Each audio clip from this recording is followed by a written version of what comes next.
আজকে লঙ্কার পকোড়া করব। এই সিমলা মির্চ নিয়ে নিয়েছি, এই লঙ্কাটা 4 ফালি করে নিয়েছি। এখানে বেসন দিয়েছি, নুন, কালো জিরে, খাবার সোডা, হলুদ গুঁড়ো আর কাশ্মীরি লঙ্কার গুঁড়ো দিয়ে ভালো করে মিশিয়ে নেব।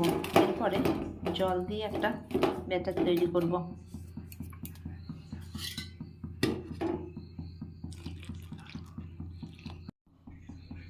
ভালো করে ব্যাটারটা গুলে নিয়েছিলাম। এরপরে এতে একটু গরম তেল দিয়ে ভালো করে মিশিয়ে দিচ্ছি। কড়াইয়ে তেল গরম করতে দিয়ে দিয়েছি, তেল গরম হয়ে গেছে।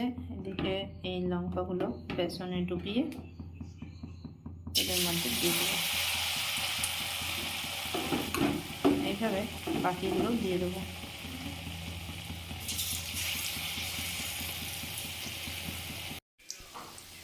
দুপিঠটা লাল করে ভাজা হয়ে গেছে পকোড়াগুলো। এবারে এগুলো উঠিয়ে নিচ্ছি। ভিডিওটা দেখার জন্য ধন্যবাদ।